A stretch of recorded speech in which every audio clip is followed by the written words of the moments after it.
Monsieur, bonjour, bienvenue à cette édition de la mi-journée. Au sommaire, campagne électorale, le Parti pour la démocratie et le socialisme PDS prône la continuité. Aziza Diallo, président du parti et candidat à sa propre succession, envisage 2 sièges pour les législatives de novembre. Ouverture officielle de la campagne du parti Le Faso Autrement. Ablassé Ouedraogo, président du parti et candidat à la présidentielle de 2020, axe son projet de société sur la réconciliation nationale qu'il perçoit comme le socle de tout développement. En Côte d'Ivoire, la réélection de Alassane Ouattara pour un 3e mandat est toujours controversée. Une étude des taux de participation pour justifier la légitimité du nouveau candidat présidentiel est enclenchée. Madame, Messieurs, commençons ce journal avec le parti Le Faso Autrement qui a lancé officiellement les activités entrant dans le cadre de la campagne électorale. Un meeting qui s'est tenu hier à Ouagadougou et au cours duquel Ablassé Ouedraogo, candidat du dit parti, a annoncé qu'il fera de la réconciliation nationale son cheval de bataille s'il est élu président du Faso ce 22 novembre. Ami Valiant avec la voix de Nelly Tapsouba. 5 jours après le lancement officiel de la campagne électorale, Ablassé Ouedraogo sonne la mobilisation à l'arrondissement 6 de la ville de Ouagadougou. Après avoir rendu hommage aux fils et filles tombés pour la paix au Burkina Faso, le candidat du Faso Autrement a dévoilé sa vision qui est de bâtir un Burkina de paix et de réconciliation. Nous sommes confiants et nous disons que la seule issue possible pour une relance du Burkina Faso, c'est de passer par la case réconciliation nationale. Et j'explique tout simplement. Le Burkina Faso est divisé. Le Burkina Faso vit dans la haine. Le Burkina Faso vit dans l'exclusion. Et vous ne pouvez rien construire quand vous avez une situation où les gens ne s'aiment pas, quand vous avez une situation où les gens ne se parlent pas, quand vous avez une situation où personne ne prend en compte autrui. Et nous disons, notre pays, notre chère patrie, le Burkina Faso qui est unique sur terre, fait face à une crise multidimensionnelle. La question de la santé et celle de la réorganisation du secteur éducatif sont aussi inscrits dans le programme du candidat du parti Le Faso Autrement. Au cours de ce meeting, Ablassé Ouedraogo a invité ses militants à opter pour un changement de régime au soir du 22 novembre. Il se présente comme étant la solution pour un Burkina Faso meilleur. Une fois que nous avons la situation de paix et de sécurité totale sur toute l'étendue du territoire, nous allons nous occuper de l'essentiel, à savoir relancer le Burkina Faso sur le plan économique et restaurer ce qu'on appelle le développement durable. Développement durable qui dit vivre aujourd'hui et préserver l'avenir. Comment allons-nous faire? Nous allons valoriser le capital humain en donnant à tout individu, en donnant à tout Burkinabé la santé et la connaissance. Rappelons que cette cérémonie de lancement de la campagne du parti Le Faso Autrement a connu la participation de Tahirou Barry, lui aussi candidat à la présidentielle au compte du MCR. Ce dernier dit être venu apporter son soutien à Ablassé Ouedraogo. Le Parti pour la démocratie et le socialisme, PDS, quant à lui, va à la conquête de l'électorat pour les législatives de 2020. Aziza Diallo, président du parti et candidat, sollicite la continuité auprès des futurs électeurs de Dori. Escorté par des militants et sympathisants du PDS, le candidat Aziz Diallo est arrivé aux environs de 17h au siège de son parti. Un meeting pour faire le bilan de la gestion des 5 dernières années et également demander l'accompagnement des uns et des autres pour les 5 prochaines années. Ce n'est pas une vulgaire campagne électorale. Il s'agit d'un moment de communion avec les populations. Il faut aller vers les populations, avoir le courage de les regarder dans les yeux, leur dire vous avez voté pour nous il y a 5 ans, voilà ce que nous sommes allés faire et c'est la raison pour laquelle laquelle nous vous demandons encore de continuer à nous faire confiance. Il faut qu'on fasse cet exercice de redevabilité que nous expliquons aux populations. Et sur la base de notre bilan, si les populations estiment qu'on devrait poursuivre, par la grâce de Dieu, nous allons poursuivre. Sinon, nous repartons dans nos champs. C'est la logique de la démocratie, c'est la logique de la République et nous nous inscrivons là-dedans. Mais il est important d'aller vers les populations pour leur dire merci pour ce soutien. Nous avons bénéficié de leur soutien pendant 5 années. Nous leur présentons notre bilan et nous leur confions notre mandat. Nous sommes candidats pour la réélection, nous leur confions cette candidature et tout est dans leurs mains et nous en remettons au bon Dieu et aux populations. Pour ces élections législatives, le candidat Aziz Diallo du PDS se dit ambitieux de siège à l'hémicycle. Nous sommes ambitieux. Nous sommes ambitieux et nous pensons qu'aujourd'hui, vu les dynamiques qu'il y a au niveau de la province du Sénat, notre parti ne devrait pas se limiter seulement à ambitionner à avoir un seul siège. Nous savons bien sûr que ce n'est pas facile avec le mode de calcul, mais nous avons cette ambition et nous allons parcourir toutes les communes de la province, nous allons parcourir tous les villages, aller expliquer aux gens pourquoi nous pensons que tout le monde devrait voter pour le PDS et croyez-moi, nous avons les arguments en notre faveur. Rappelons que le PDS a été fondé par le défunt député maire de Dori, Arba Diallo, géniteur de Aziz Diallo. Et dans cette partie du Sahel, les grands challengers pour les législatives de novembre prochain sont le maire de Falangoutou, Seydou Maïga, du mouvement du peuple pour le progrès, et Aziz Diallo, député maire de Dori, du parti pour la démocratie et le socialisme. Un reportage signé donc Serge Bado, notre envoyé spécial dans le Sahel. Edi Kambouego, lui, est le candidat du Congrès pour la démocratie et le progrès CDP. Il était dans les provinces des Balé et du Tui ce jeudi. Face à des populations mobilisées, le candidat a égrené les actions de développement qu'il envisage pour le Burkina s'il est élu président. Il a également rassuré ces populations sur le fait qu'il est l'homme qui essuiera leur souffrance si elles lui font confiance. Michael Tougri et Nelly Tapsouba. L'opération de séduction et de mobilisation de l'ancien parti au pouvoir se poursuit. Et c'est dans les provinces des Balé et du Tui que le candidat du CDP explique aux électeurs son projet de société pour sortir, dit-il, le Burkina Faso de l'impasse. Un projet de société qui se veut un nouveau départ pour l'ancien parti au pouvoir après avoir tiré leçon des événements d'octobre 2014.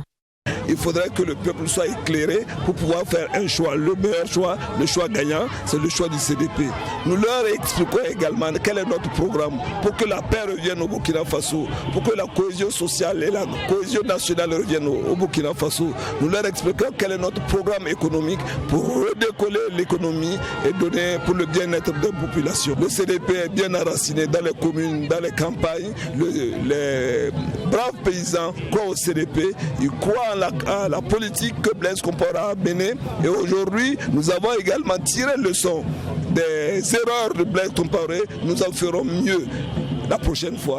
Pendant des heures, c'est une population mobilisée pour écouter l'offre politique du leader du CDP. De Boromo à Houndé, Edi Kambouego s'est fait chantre de la paix, de la cohésion nationale et de la réconciliation, tout en dénonçant les 5 ans de gestion du régime Kaboré. Un mandat émaillé selon lui de scandales, de grèves, de remise en cause de l'autorité et marqué par l'insécurité. Avec Edi Kambouego, ce défi sécuritaire marqué par les attaques terroristes sera désormais un souvenir au Burkina Faso, dirait l'expert comptable une fois élu président du Faso. 5 ans de guerre, aucun pays dans le monde sérieux ne veut que son pays soit en guerre pendant 5 ans. Ce n'est pas le Burkina qui va continuer cela.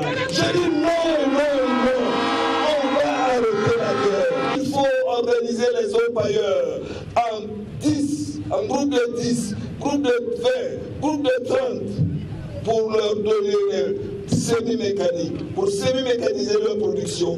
Nous n'oublierons pas les producteurs agricoles. Nous sommes dans une province de production agricole. Depuis, nous étions premiers en production de coton, avec 600 000 tonnes de coton. Aujourd'hui, nous sommes derniers, et ils n'ont pas honte. Moi, je suis venu pour essuyer vos larmes. Moi, je suis venu pour vous donner de l'emploi aux jeunes, aux femmes. Moi, je suis venu pour relancer l'économie, pour la production. Moi, je suis venu pour donner des infrastructures, pour redonner la santé à nos populations. En plus de remporter la présidentielle, le parti d'Edi Kombeogo compte aussi faire le plein aux législatives. Et pour consacrer cette victoire du CDP, Arsène Boyen-Sanyé dans les Balais et Michel Boyini dans le Oué promettent poursuivre la mobilisation et la sensibilisation dans tous les villages des deux provinces. Dans son projet de société, Edi Kombeogo veut remettre les Burkinabés au travail, mais avant, il devra bénéficier de la confiance des électeurs au soir du 22 novembre. La conquête de Kosiam se poursuit également pour le mouvement du peuple pour le progrès MPP. Stanislas Waro, directeur de campagne du parti dans la boucle du Mouhoun, rencontre les populations de cette région. Ce mercredi, ce sont 7 villages qui ont reçu la visite de cette délégation du MPP. Et à chaque escale, la mission était la même, mobiliser les populations pour un vote massif en faveur des candidats du MPP en lice pour la présidentielle et les législatives à venir. Les détails avec Mamidriana Kamabou, notre envoyé spécial. Par le biais d'une pièce théâtrale ou encore par échange direct avec la population, tous les moyens sont bons pour mobiliser les militants à faire une fois de plus confiance aux candidats du mouvement du peuple pour le progrès MPP. Dans les villages sillonnés, Stanislas Waro a égraigné un chapelet des réalisations qui ont été faites au cours du premier quinquennat du candidat Rochma Christian Kaboré. Il demande donc aux militants de voter pour le MPP. Chaque localité ne devrait pas être distante de plus de 5 km d'un centre de santé. Et ce travail donc se poursuit. La gratuité des soins pour la mère et l'enfant de moins de 5 ans. Et la question d'eau et d'assainissement, donc faire en sorte qu'on soit dans une corvée zéro. En termes d'eau potable, ce travail aussi se poursuit. La question donc de désenclavement, la question des routes, ça se poursuit. Donc c'est des réalisations qui ont été faites malgré le contexte difficile que nous comptons poursuivre. Les militants et militantes ont à l'unanimité promis de voter pour le candidat du MPP. Ils ont par ailleurs soumis des doléances qu'ils espèrent voir se réaliser dans les 5 années à venir. C'est des préoccupations qui vont trouver solution, qui sont déjà inscrites dans le programme présidentiel. Pour certaines localités, c'est des questions qui sont totalement réglées et pour d'autres, elles sont en attente et donc ça va se faire. Donc c'est rassurer que le travail va se faire.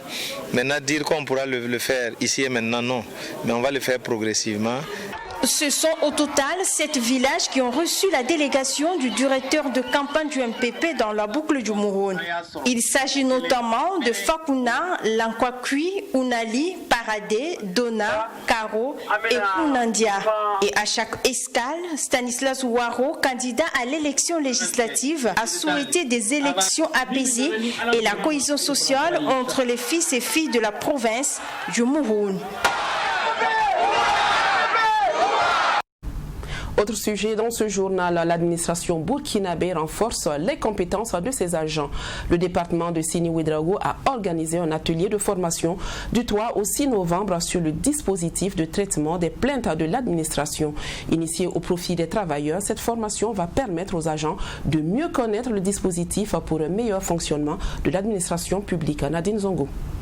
L'enregistrement et le traitement des plaintes des usagers constitue, à n'en point douter, une action majeure en matière de promotion d'une démarche qualité dans l'administration, selon le ministre de la fonction publique Seni Ouedraogo. Dans le but donc d'améliorer la participation citoyenne, la transparence et la redevabilité dans les prestations de services publics, le ministère de la fonction publique a décidé de moderniser sa plateforme en ligne au profit des différents ministères. Cette rencontre entre les acteurs de la fonction publique vise à les outiller sur cette plateforme. La plainte de l'usager peut porter entre autres sur la qualité des prestations, les délais de traitement et le non-respect des tests juridiques, notamment en ce qui concerne les problématiques de manquement liés à la transparence, à l'impartialité, à la neutralité, à la continuité du service public. La mise en place d'un tel dispositif est appréciable à plus d'un titre, car il permettra d'une part le dialogue entre l'administration et les citoyens, ce à travers l'opportunité qu'il est offerte d'exprimer une requête ou un avis, et d'autre part la qualité des services publics. Cet outil, d'une utilité capitale pour le ministère de la fonction publique, permettra aux différents services de l'administration publique de recueillir les plaintes et les doléances des citoyens. Pour sa phase pilote, quelques ministères seront concernés. Une phase pilote était nécessaire.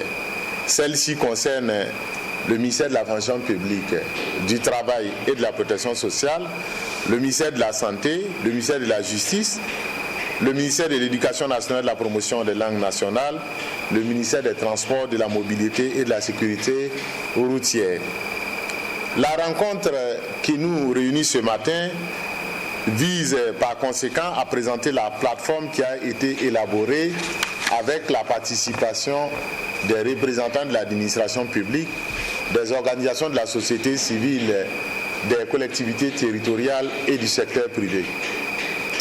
Je me réjouis donc de la tenue de cet atelier de formation car il permettra heureusement le déploiement du dispositif dans les meilleurs délais au profit de notre département dans un premier temps et ensuite au profit des autres ministères pilotes. Prennent part à cet atelier des agents du ministère de la fonction publique et ses démembrements dans les 13 régions du pays. Selon le secrétaire général du ministère, il est attendu de ses participants qu'ils s'approprient cet outil et apportent des suggestions afin qu'il soit adapté dans toutes les localités du pays.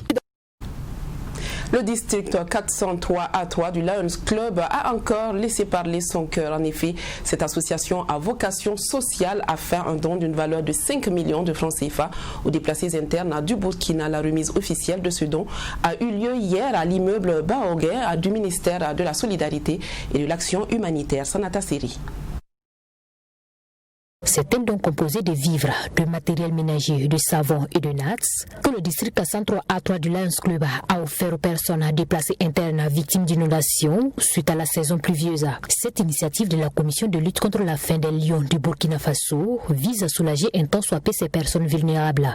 Chaque année, le Lions Club fait des dons en faveur. L'année passée, nous avons fait des dons en faveur des déplacés. Cette année, nous faisons des dons en faveur de ces personnes-là qui ont connu les sinistres dus aux inondations. Mais dans notre organisation, nous avons prévu tout un programme en faveur donc de la lutte contre la faim. Et donc il y aura d'autres dons dans ce cadre. Mais en dehors donc de la lutte contre la faim, comme vous le savez très bien, le Lions Club agit dans plusieurs domaines. Ce don a été reçu ce vendredi 6 novembre par le secrétaire permanent de la CONASUR, représentant de la ministre en charge de la solidarité et de l'action sociale. Florent Bakouan a salué le geste à sa juste valeur.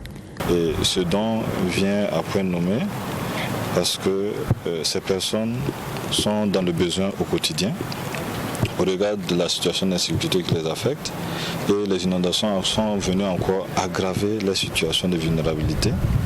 Et ce don, nous le saluons à sa juste valeur.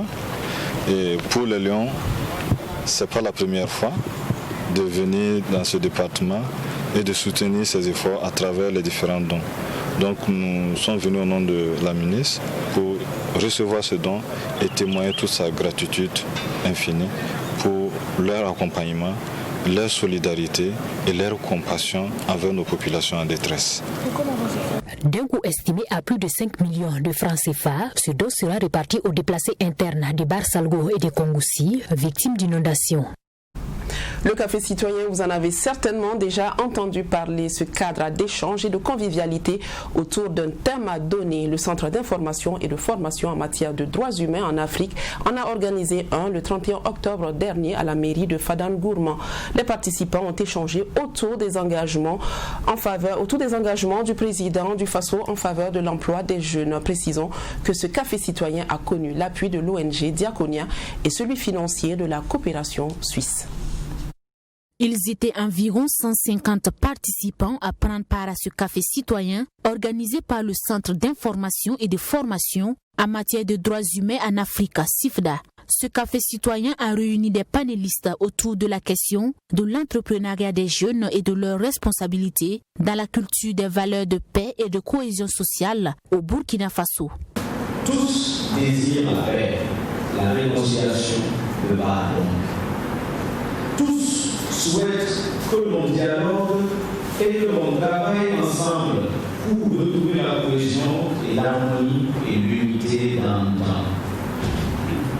Tous veulent consentir le sacrifice qu'il faut pour réussir ensemble. Tous s'engagent pour que la lutte contre l'extrémisme violent se fasse dans le respect et la dignité dignité de la personne humaine. Ce cadre d'échange a accouché de propositions pour une meilleure consolidation de la paix sociale, de la réconciliation et de l'unité nationale. Nous, autorités administratives et politiques, représentés ici par le gouverneur de la région de l'Est et le maire de la commune de Fadam-Gourma, prenons la résolution en concertation avec les autorités coutumières et religieuses et les familles de trouver une sépulture digne à toutes les victimes et victimes collatérales des attaques terroristes non encore inhumées. Notons que le CIFDA est une organisation de jeunes œuvrant dans le domaine des droits humains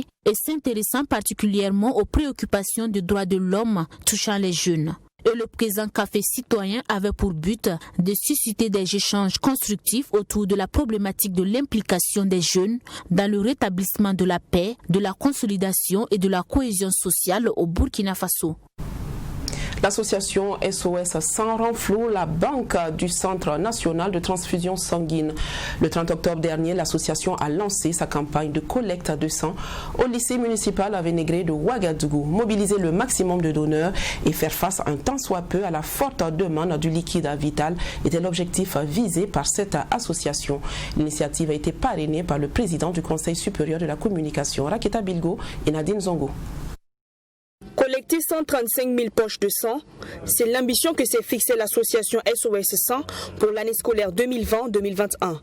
Et pour relever ce défi, l'association peut compter sur le milieu scolaire et universitaire, notamment les élèves et étudiants membres du Club 25. Chaque rentrée scolaire, nous marquons un arrêt pour magnifier, pour encourager les différents partenaires techniques et financiers qui nous accompagnent dans la promotion du don de sang. C'est dans ce sens que nous avons voulu, par cette cérémonie, installer officiellement notre 69e Club 25 au lycée Vénégré. Et le concept Club 25 consiste à encourager, à motiver chaque élève à donner 25 fois de son sang avant son 25e anniversaire. La directrice générale du Centre national de transfusion sanguine CNTS a félicité le dynamisme de l'association SOS Sang. Tout en saluant l'engagement des élèves et étudiants aux côtés de la structure, elle a aussi exhorté l'ensemble de la population à faire du don de sang une manifestation d'amour pour son prochain. Chaque année, à l'entame de l'année scolaire, nous initions ce qu'on appelle la rentrée, en tout cas scolaire, où nous lançons une campagne en collaboration avec SOS. Et donc c'est dans cette optique-là que nous sommes là ce matin dans le lycée provincial Vénégré pour vraiment magnifier les donneurs de sang, qui sont en tout cas en plus grande partie les élèves et les étudiants, et profiter du même coup installer le Club 25. Le Club 25, ce sont ces jeunes qui s'engagent, en tout cas à donner régulièrement de leur sang avant leur 25e anniversaire pour qu'on puisse ensemble sauver des vies dans les hôpitaux. Donc c'est pour ça que nous sommes là et nous sommes ravis de l'initiative vraiment de l'association SOS. Depuis plus d'une vingtaine d'années, l'association SOS Sang œuvre dans la collecte de sang pour sauver des vies. Elle a profité de cette cérémonie pour remettre des attestations de reconnaissance à ses partenaires pour leur soutien en faveur du don de sang. La Fédération burkinabé de judo à l'ambassade du Japon. Une visite empreinte de courtoisie et de bienveillance. L'occasion était tout indiquée pour la Fédération de souhaiter la bienvenue au nouvel ambassadeur du Japon au Burkina. Elle lui a également présenté les ambitions de la Fédération donc pour les 4 prochaines années à venir. Assami Tiemtori. C'est le premier contact entre les responsables de la Fédération burkinabé de judo et l'ambassadeur du Japon. Reçu en audience, le président et sa délégation ont présenté tout d'abord les ambitions de la nouvelle fédération dans le cadre de la coopération qui existe entre le Burkina Faso et le Japon avant de soumettre les plaidoyers pour les années à venir. Le Japon vient donc d'accréditer un nouvel ambassadeur au Burkina Faso et il était de notre devoir en tant que fédération de judo de venir d'abord lui souhaiter la bienvenue au Burkina Faso, présenter donc notre structure, c'est-à-dire la fédération burkinabé de judo, et également dire merci au Japon pour les soutiens multiples et multiformes qu'ils nous ont déjà accordés, et également passer en revue donc nos ambitions avec le Japon dans le cadre donc de coopération à venir. Dans le cadre de la coopération avec le Burkina en général et avec le sport et plus particulièrement avec le judo. Et nous avons donc chaque année, nous organisons la coupe de l'ambassadeur du Japon grâce bien sûr à l'appui de la coopération japonaise.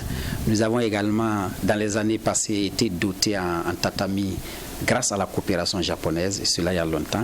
Et le judo étant l'art martial par essence du Japon, l'ambassadeur a salué à sa juste valeur les démarches déjà entamées et a réitéré son soutien pour accompagner cette nouvelle fédération dans la réussite de sa mission. Comme vous savez, le judo est un sport traditionnel japonais qui est très connu et très populaire dans le monde. Je suis très heureux que la fédération de judo a déjà bien organisé ici en Burkina Faso. Comme vous le savez, des activités d'association de fédération de judo est très très actif et positif. Aujourd'hui, c'est une réunion, de but de réunion de première rencontre pour moi de représentants de fédération de judo. Je voudrais supporter, continuer à soutenir des activités de fédération. Rappelons que chaque année, le Burkina Faso participe à des compétitions internationales en judo et le championnat national est organisé régulièrement. La Côte d'Ivoire, toujours dans la controverse depuis la réélection d'Alassane Ouattara pour un troisième mandat. Les juristes du parti au pouvoir font une étude comparative des taux de participation. Le but de cette étude est de justifier la légitimité du nouveau mandat présidentiel d'Alassane Ouattara, réélu à près de 95% des suffrages avec un taux de participation nationale de près de 60%. Yamba Kabri, notre correspondant permanent. Après la réélection controversée pour un troisième mandat ou l'élection pour un premier mandat de la Troisième République du candidat président Alassane Ouattara, les officines de son quartier général se mettent en branle pour sauver les meubles. En 2020, s'il y a eu des exclusions, ça n'a pas été le fait d'une autorité administrative, ça a été le fait de l'institution dans la République de Côte d'Ivoire qui est en charge donc de ces questions, c'est-à-dire le Conseil constitutionnel. Que Gbagbo dise, le président Laurent Gbagbo dise que son mandat a été perturbé, on le lui concède, mais ce mandat avait une fin. Il y a une date qui était prévue, c'était 2005. On a fait ce qu'ils sont en train de faire. Moi, j'ai rédigé un acte constitutionnel. J'ai prévu le cadre organique de la transition. Ce qu'ils ont fait hier, là, moi, j'ai rédigé ça. Après cette étude comparative avec le contexte post-électoral de 2000, le juriste patenté du RHDP, Cissé Ibrahim Bakongo, donne les pistes de la légitimité du nouveau mandat présidentiel d'Alassane Ouattara. Je vous ai dit que le président Laurent Gbagbo a dit qu'il a été élu, lui, avec 37%. Et que ces 37% étaient largement au-delà de la moyenne donc, de taux de participation dans les différents pays qui nous environnent. Donc je crois quand même que la légitimité du président qui a été élu, le président Alassane Ouattara, ne souffre d'aucune contestation. En autre question de savoir sur le taux de participation relativement très bas en zone sud, est et ouest et très élevé au nord tel que estimé par certains observateurs électoraux n'indiquerait pas un vote régionaliste défavorable à la réconciliation nationale et l'instauration d'une véritable nation plurielle et arc-en-ciel, le ministre maire de Koumassi est sans équivoque. Ils ont été plus nuancés que ça. Ils ont dit qu'il y a eu quelques difficultés dans certaines zones qui ont pu entacher, donc, qui ont pu contribuer donc, au faible taux de participation. Ils ont regretté ces faits qui sont produits. Mais ce qu'on doit retenir globalement, c'est que le taux de participation au plan national est de 53,90%. On a barricadé les villes pour empêcher que les électeurs puissent accomplir leurs droits. Bon, il ne faut pas s'attendre à autre chose. Il faut rappeler que le président Ouattara a été réélu avec près de 95% des suffrages et l'opposition coalisée a annoncé la création d'un Conseil national de transition chargé de l'organisation d'élections présidentielles crédibles et la convocation d'assises nationales pour la réconciliation. Plusieurs leaders de cette opposition se trouvent résignés en résidence avec des arrestations effectives et prévues par le gouvernement pour contrer ce qu'il appelle un attentat à l'autorité de l'État. C'est la fin de cette édition. Je vous quitte sur cette image de site des ruines de l'Europénie, située dans la province du Poni, région du sud-ouest du Burkina. Ce site a été inscrit à la liste donc, du patrimoine mondial en 2009. Je vous souhaite un excellent week-end en compagnie de nos programmes de Tri TV, donc la télévision interactive.